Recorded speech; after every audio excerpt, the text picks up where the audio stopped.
Hello folks, and welcome into TK Power Sports. This is the all-new 2026 Kawasaki Teryx5 H2, and I want to tell you all about it. So in this video, we are going to do an in-depth walk around. We're going to crawl all over and underneath this thing, and I'll tell you about the features, power, price, and more, so make sure you stay tuned.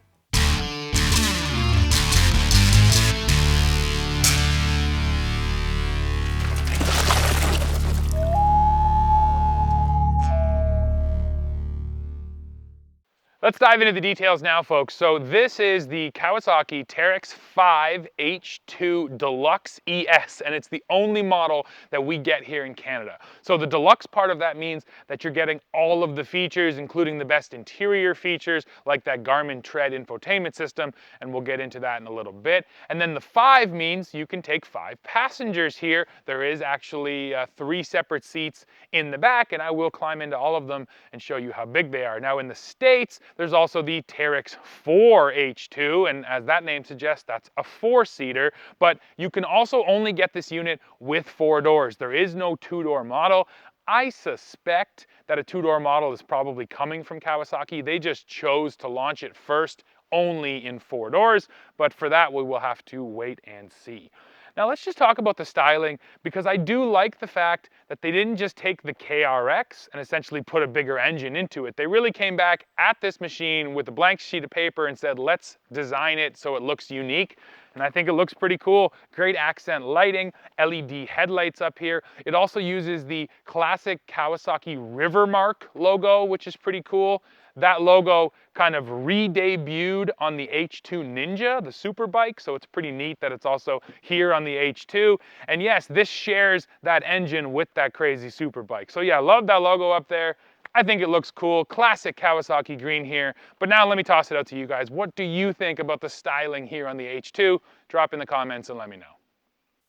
Let's talk suspension. So here in the front, this H2 has 23.2 inches of travel, and in the back it has 24 inches of suspension travel. It uses a dual A-arm setup in the front, and first of all, just look how beefy the components are here. You can tell that these are meant to support quite a bit of force. The other thing I like to see, arched A-arms underneath. That's giving you a little bit of extra ground clearance. Now up here, you're getting a massive set of 3-inch Fox live valve shocks with remote reservoirs. That's also probably the biggest remote reservoir I've ever seen. Just look at the size of it. It's absolutely massive. You'll also see dual rate springs here with a crossover in the middle. So that is neat to see as well. That's something that the KRX had, and now it's over here on the H2.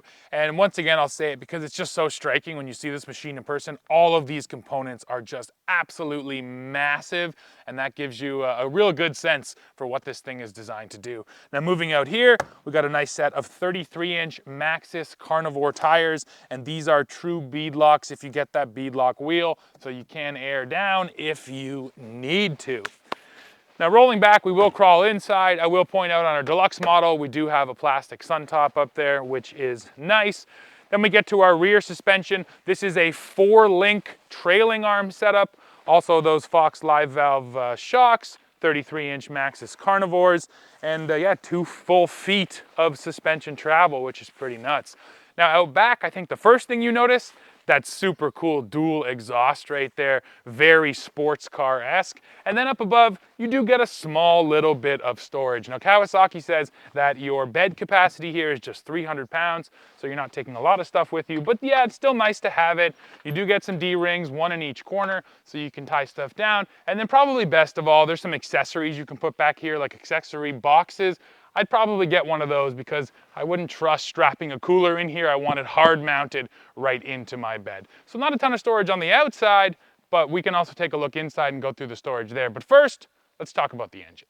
This is the heart of the beast right here. It is an inline 4-cylinder engine, but it has a supercharger on it. Output here is 250 horsepower and 146 pound-feet of torque. Now I can show you a few things. First of all, the supercharger is right there. Kawasaki actually made it red, so it's very easy to see. And I mean, we all know that all the fun parts on a vehicle should be red, right? So I like that they did that. And then it goes up to the intercooler, which is mounted up there behind those rear seats to keep it cool. Now the actual intake, which is interesting, you can see it there, runs up through the fender. and this thing is drawing its air in right from here. Now, there's another thing I want to show you down here, which I like. Kawasaki actually put a sight glass on this engine, so you can check your oil without actually having to pull the dipstick. And then for your oil filter, when it comes time to change it, it's right down in here. So pretty easy access here on this H2. And just the simple fact that we have just so much clearance between tire and fender, there's a lot of room to work back here, which I like as well. Now come around to the other side. I'll show you a couple other things. There is access right here to your CVT, so if you do need to get in there and change a belt, that's easy enough too. And then you can see all this ducting right here. That's the breather for your CVT and for your engine, and that draws in air from right over here. So nice high air intake locations, and I like to see that as well. And I have to tell you, this engine makes some pretty crazy sounds, especially that blow-off valve on the supercharger. Take a listen.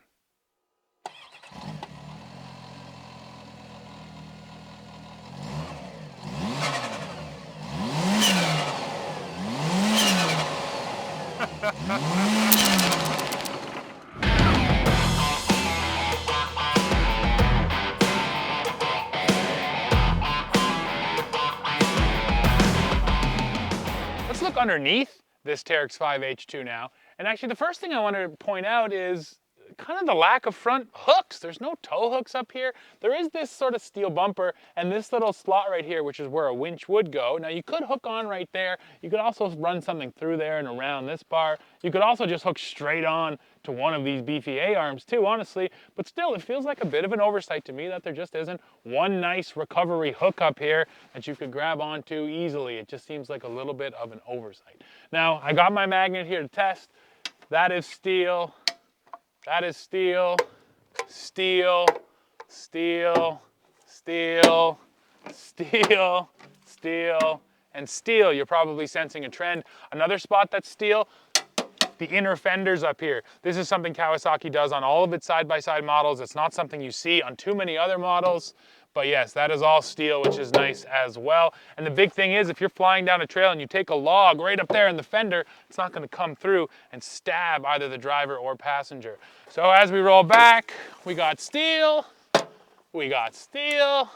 Oh, first one that's not steel, and this is some kind of composite plastic. So that's a plastic one. That little guy is plastic, and then right back there on the tail, that is steel as well.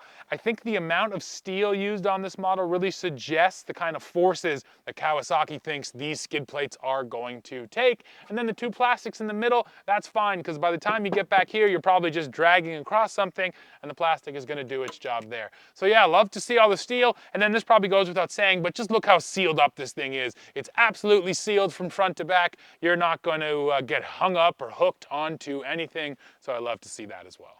There's another feature under here I want to point out.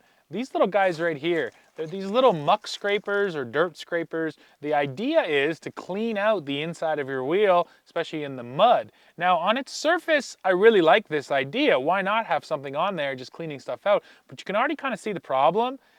It catches stones, and then when the rocks get caught in here, that's gonna scrape up your wheel. And these have actually been around for a little while now. They're also on the regular KRX.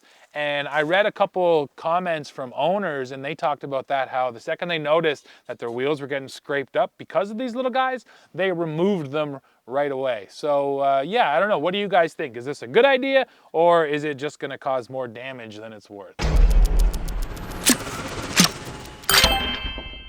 Let's start inside by looking at the back seat. So first of all, I'll point out that you get a 4-point harness for every single person in this vehicle. I do appreciate that. And then this fifth seat in the middle, you can see it's raised up a little bit, trying to allow, you know, your shoulders to maybe overlap a little bit rather than sort of hitting into each other. I will show you what that looks like once I climb in. I'll open up my harness here. In we get. And I stand at 6'2", and with this seat fully back, I'd say I just fit in here. In fact, I would probably be smacking my knees a little bit, which is kind of surprising considering this vehicle is 160 inches long. But I will do this up Yeah, if I was here, I would ask this person to pull forward just a little bit, and there's quite a bit of space in the front too, but still, it's worth mentioning that a full-size adult, you might struggle for knee room a little bit. Now, headroom is fine, even with a bucket on, I'm gonna be okay up there, so I appreciate that. And otherwise, I do feel pretty comfortable. I like this handhold, you're definitely gonna need it. It's nice and close to you. They do put a cover here on these mechanisms for the seatbelt, but it's just hard plastic. I'd kind of like this to be rubber if you ever really did come forward. But I guess, look, that's what the harness does. It's not going to let me hit that. So there you go. I ate my own words. This does its job. So now, let me slide over to this middle position. Show you what that looks like. And the truth is, it's not great. I could definitely not sit in here with people next to me and have any of us be comfortable. Now I got separate knees into separate seats, and you can just see, you know, I'm overlapping this person and I'm overlapping that person on that side. So this seat, definitely more designed for smaller people, kids, teenagers, something like that. Now maybe if you were alone back here, like if it was just me, I might choose to ride here because then I get the nice clear vision up the center of the vehicle, so I do kind of like that aspect of it. But outside of that, yeah, don't expect to put 3 adults back here across and have them be comfortable. Now for amenities and features, you do get a couple of these pockets on the back of both seats, which is kind of nice. And then you can see a single cup holder here in the center, and 12-volt power, so you are getting power for your rear passengers too. Another thing I like to see, these floor drains right here, and those are actually in front of all 4 seating positions, so I like to see those. And then finally, I'll just point out in the door, you are getting this one massive kind of molded in cup holder. There's nothing in there to hold your drink in place, but still nice to have. So that's good on the back. Now let me climb in the front, and I will comment on overall fit and finish right now. Everything feels really well screwed together, really well built. That's something I think Kawasaki is known for, and this feels the same. Even the door, it closes with ease. It has a nice satisfying feel and sound when it closes. So that's something that I've been noticing living with this H2. Now we'll climb into the driver's position. Once again, I'll do up my 4-point harness. And I have loads of space. In fact, I could probably afford to move my seat forward maybe there-ish to feel comfortable. So that would give that rear seat passenger a little bit more space. But yeah, it's nice that you have the adjustability. You also get adjustability on your steering column. And I always like setups like this where the screen moves with the wheel. So then as you adjust that angle, you adjust where you want your screen to be. So I'd probably be right about there. Now before we turn it on, I'll do storage too. So a couple cup holders down here. A deep storage in here. Look how much of my arm gets swallowed up there. So nice to see that big storage. A very typical glove box over here, which is nice to have. A little small, but still nice to have. A little storage cubby up here, and there is a cup holder down in there, and it actually has little rubber stoppers that are going to grab onto your drink and hopefully stop it from flying out on the trail. I think at high speeds they probably won't work, but anyways, nice to have them. Better than just some of the regular plastic cup holders we get. Then you get this little storage. It has a bit of a rubber mat on the bottom and a pair of USB-C ports. So if you want to toss your phone in there and actually have it charging, you can. And you'll see this is a little touch, but you actually get a little spring on there. So this is spring-loaded action for opening and closing, and I appreciate that. So yeah, not a bad amount of at-hand storage in this vehicle. Now let's light everything up, and we can go through the screens. This is the Garmin Tread infotainment system. You're gonna find this in some other Kawasaki models these days, and the first thing you're gonna notice is just how good it looks. The contrast is really nice. It's easy to see that screen, and I appreciate that. And then it has all the functionality you're gonna want. This is a huge one, GPS, and you can also track your own rides and make your own GPS trails. I like that. There's group ride functionality if you're out with your friends and other Kawasaki's, and then all kinds of apps, route planner, weather radar, track traffic, you can look at campgrounds around you, you can get your pitch and roll in real time, so tons of info. And what I like to see is that these side-by-sides are really adopting all of this technology that we've gotten used to seeing in our cars and trucks. And that includes buttons on the steering wheel. The H2 here allows you to control your media right here. And then there's a quick change button up here. That's gonna cycle through some of your main modes on the screen. So your nav, there's your audio selection for music, and then your main meter right there. So that's nice to have too, and with a vehicle that goes this fast and is this crazy, it's nice to be able to do that. And then on my left hand, you can see I have buttons for my suspension, firm, normal, and soft, so you can, really quickly change up the way this thing is feeling. So I appreciate that about the Garmin Tread and having these buttons. And then also I have the screen right here in front of me, and this is also something that you're gonna be familiar with from other Kawasaki models. You can change it from light to dark mode. You can also go in and customize those bottom corners, so I can change my odometer, I can go through my trip, my hour meters, and then the other corner I get my temperatures, average speed, battery, a tachometer. So once again, you can customize a bit of information, but then you can also go back to this menu, you can pull up your cameras. This is a really cool screen, the suspension monitor, which shows you exactly what your suspension is doing in real time. And that little dot there, that's a G meter, so you can see the G's you're pulling too. That's really fun to watch when you're out there on the trail. Vehicle info shows you all your pertinent info all on one screen, which is nice. And then of course settings, you can go in and change up the way it looks, your Bluetooth, your units, and all of that good stuff. So yeah, with this deluxe model, we are not lacking any technology that you might want when you're out there riding down the trail. The final things I have to talk about inside are down here on the dash. First of all, the power mode switch. So you have low power mode, mid power mode, and full power mode. Now in low, you're getting 60% of the engine's power. In mid, you're getting 80%.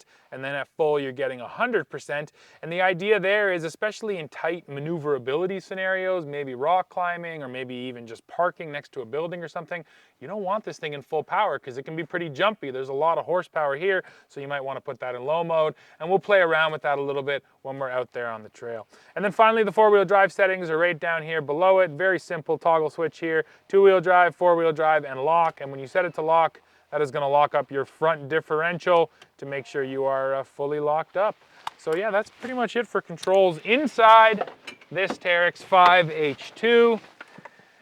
Now, I should mention at this point in the video, yes, this is just the walk around. Of course, we're gonna do a full ride review, so stay tuned to the channel for that. That's pretty much it for this one. I just need to leave you with the price because it is pretty aggressive, especially here in Canada. So for this model you see right here, you're talking about, including destination charges, $60,000 Canadian.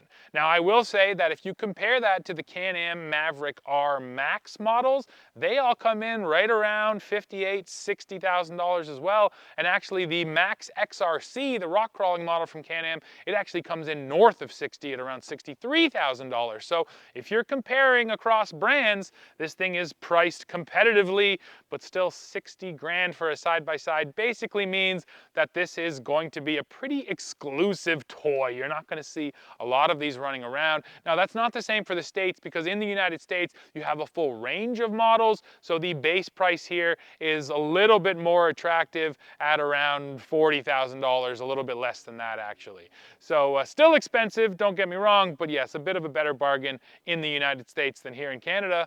And yeah folks, I think that is it for this video. So now of course I want to hear your thoughts. What do you think about this model? The one thing I'll say is I was honestly surprised to see Kawasaki do this. Kawasaki can be a very conservative brand. They're not always the company that wants to jump ahead with crazy horsepower and performance. Generally in the side-by-side space, that's Can-Am and Polaris. But no, this time it is Kawasaki that came along and said, we are now the horsepower kings in this segment. And I'm pretty impressed that they went there, and I can't wait to get out and ride this thing hard and see how it actually feels. So let me know your thoughts. Come right back here to the channel to see that full video. And while you're down below, don't forget to hit like, hit subscribe, hit join to become a member, and then yes, come back here to TK Power Sports and see what we're testing next. See ya.